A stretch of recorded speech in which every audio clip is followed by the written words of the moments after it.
Conversations that the Hunter team wants to argue are still in place, but he's going to trial 2 different federal trials, this first one next week on guns. Fox News clown Trey Gowdy, to me, always looks like, well, if Timu attempted to do Anderson Cooper, I don't think even they would be able to replicate the, what word should we use? Clown? Wow. You think I'm being polite, or you think I'm being sarcastic? In comparison to the man on the bike,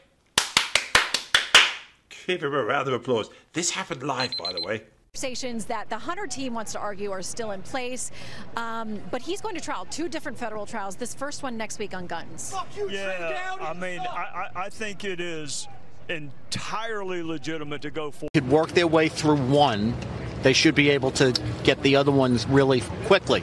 So my tendency would be to think the longer that it goes on, the better it is for the defense, because we shouldn't delude ourselves into thinking they're having a hard time working through 34 counts. They really only have to answer one, and if that really should be the answer. They've got some factual differences in dates and times and those kinds of things, but the underlying essence of what they are is, yes, essentially the same.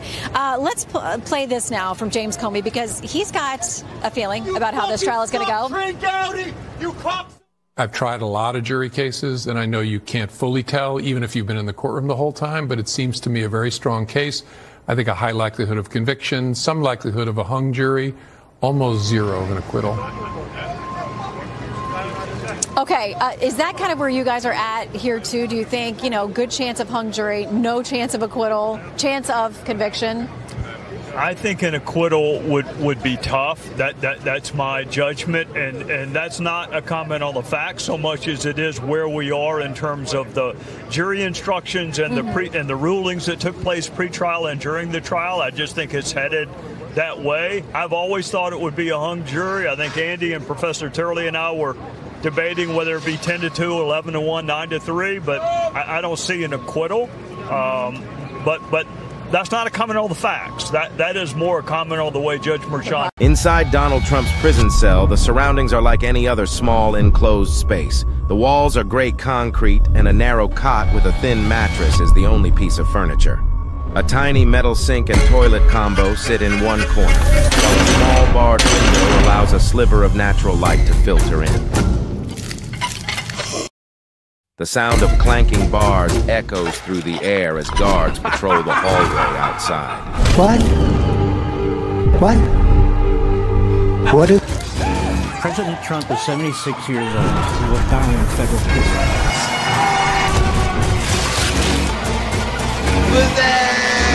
Trump spends his days pacing the limited floor space. The once powerful man now finds himself in a place of confinement. And to be fair to Trey Gowdy, who was outside the Manhattan court where Don Chitsy Pants is currently in his hush money trial, and on that subject, I will stick by what I said earlier. I think it will be a hung jury. They talked about Hunter Biden. Trey Gowdy said something you don't hear many people from Fox utter often. Remember those 50 so-called intelligence experts who said the Hunter Biden laptop maybe? Okay, guess what the #1 piece of evidence for the United States of America, the Department of Justice is? Hunter Biden's laptop. So what they once said was Russian disinformation is now Exhibit A in Merrick Garland's DOJ's prosecution of Hunter Biden. Having said that, I don't think Donald Trump ought to be singled out for a crime that no one else has been prosecuted for. And I was a gun prosecutor. We never prosecuted addicts for lying and buying on federal forms. So I don't think Hunter Biden ought to be singled out either. Go after him on taxes, go after him on corruption. But I'd be curious how many people were prosecuted for being an addict in possession of a firearm. And I'll bet it's less than 10 in the last 12 months. I don't think people ought to be singled out because of their last name. Treat them like you would Hunter Smith, even though it's Hunter Biden. But isn't the whole process of that, Shannon, doesn't it come down to lying on a federal form when you're buying a weapon? I mean, I don't know that so much that it matters about your mental or physical status as much as it matters that you lied. Yeah, like Trey is saying, I mean, that is definitely something that's on the books. It's just one of those things that doesn't get prosecuted a lot. And this is the thing that we always have a conversation when something tragic happens and we then begin the conversation about more gun laws. You'll hear prosecutors tell you all over the place that there are plenty of things on the books that don't get fully utilized as they could be for prosecution. So that's part of it. And I would remind folks, too, we're waiting on a case from the Supreme Court, a couple of gun cases, and one of them could potentially impact cases like Hunter Biden's. And so we wait for that. We'll get more opinions next week. His legal team is certainly waiting for that case, too. Maybe beneficial to them, depending on how the ruling goes. Real quickly, a couple of other stories which are also floating around this Thursday. Steve Bannon, the guy who literally will never, I think he's had a bet never to have a shower again. He's floating the story that Judge Alito's wife is on Trump's list of potential VPs. She being the person who Judge Alito blamed for having a flag upside, the American flag upside down outside his own house, which as a Supreme Justice is a little bit, what the F's come there? I want to hang on. I want to get to the clip. Hang on a second. David Axelrod even trashed the De Niro thing, saying the Biden campaign clearly doesn't have a strategy. I want to go back to the clip for the details.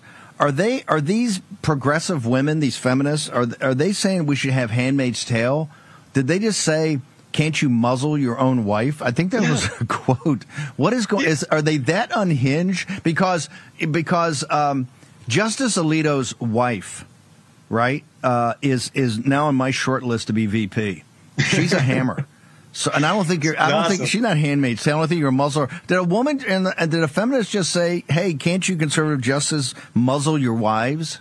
And the other story, which is exploding as we speak, there are new, fresh allegations with regard to former guy using the N-word during the recording of The Apprentice, a producer who signed an NDA, and that NDA has now, it had a time limit to it. That NDA is now gone. We'll see if that has any legs. If the tape is there, surely at some stage, somebody somewhere will get it to air.